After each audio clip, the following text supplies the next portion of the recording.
Assalamualaikum warahmatullahi wabarakatuh. Jumpa lagi bersama saya di Yuk Bertani Channel. Sobat Tani, Alhamdulillah saya masih berada di kawasan cabai rawit hot atau orang biasa menyebut dengan cabai rawit setan. Nah, ini di lahan sudah sampai 10, ada yang sudah 10 kali panen, ada juga yang sudah 14 kali panen. Tapi yang menarik di sini, ini muncul lagi bunga-bunga baru yang masih segar dan daun-daunnya juga masih lumayan bagus. Dan ini tentu saja harapan kita semuanya sebagai petani agar apa?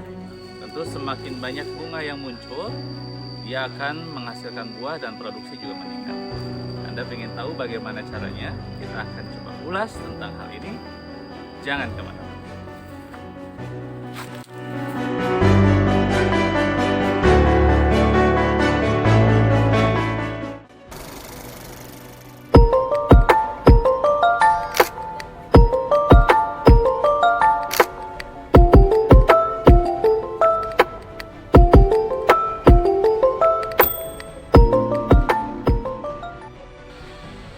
Sobat Tani, kita akan ulas mengenai bagaimana cara merangsang pertumbuhan bunga atau buah pada cabai, khususnya cabai rawit, tetapi secara umum semua cabai ataupun jenis tanaman yang lain,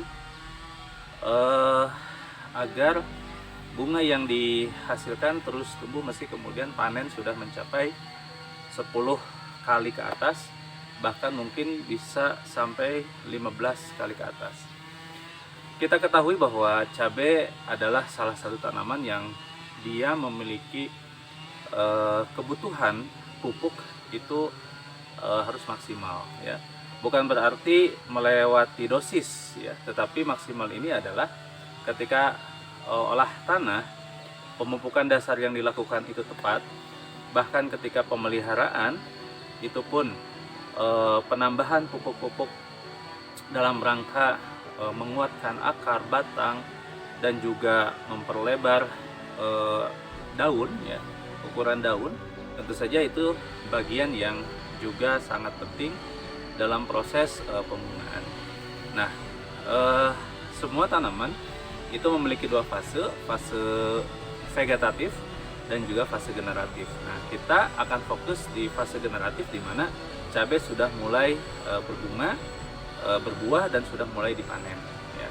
Karena cabai bisa dipanen lebih dari 10 kali, 15 kali, bahkan 20 kali ketika pemeliharaannya tepat, maka kita perlu maksimalkan agar panen yang dilakukan oleh kita sebagai petani terhadap tanaman kita, terhadap cabai kita itu terus-menerus banyak melimpah. Salah satu kuncinya adalah bagaimana kita merangsang bunga secara terus-menerus. Nah, pada fase generatif ini, Sobat Tani, cabai itu tidak terlalu membutuhkan nitrogen, ya. Kalau nitrogen itu biasanya dimiliki atau dikandung pada pupuk jenis urea, ya. Tetapi justru pada fase generatif ini, cabai membutuhkan banyak fosfor dan juga kalium, ya. Nah, dengan penambahan dua jenis pupuk ini, ya, baik pada melalui akar, ya, pengecoran, maupun melalui jaringan daun, ini tentu saja akan menambah merangsang si cabai itu untuk terus menerus berbunga, gitu ya. Apalagi kalau misalkan kita tambahkan sejumlah pupuk organik cair yang di dalamnya mengandung bahan-bahan mikro, ya, pupuk-pupuk mikro, contohnya boron misalnya, ya, ataupun ferum dan lain sebagainya, zinc dan lain sebagainya. Dan lebih mantap lagi ketika kita melakukan dua aktivitas, ya, yaitu pengecoran ataupun penyemprotan dengan memanfaatkan pupuk yang di dalamnya mengandung bakteri-bakteri penambat fosfor dan juga penambat nitrogen, ya.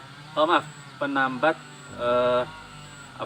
nitrogen, ya, fosfor dan juga nitrogen. Karena kalium ini hanya ada melalui proses penambahan secara alami, misalnya melalui air rendaman sabut dan lain sebagainya. Nah, saya memiliki contoh. Ini adalah POC, pupuk organik cair, yang kandungan haranya sangat lengkap. Dia mengandung hara makro, hara mikro, ZPT, ya, zat perangsang tumbuh atau hormon. Di sini ada hormon sitokinin, giberelin, dan juga auksin. Dan yang lebih baik lagi, dia mengandung azotobakter dan juga Pseudomonas, ya, adalah bakteri-bakteri penambat nitrogen dan juga fosfat, ya. Ini sangat baik, ya, untuk merangsang pertumbuhan bunga pada tanaman cabai.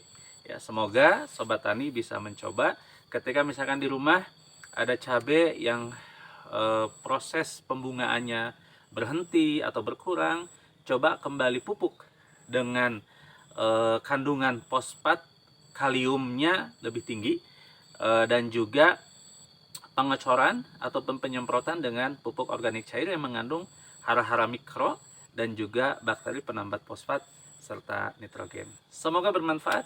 Assalamualaikum warahmatullahi wabarakatuh.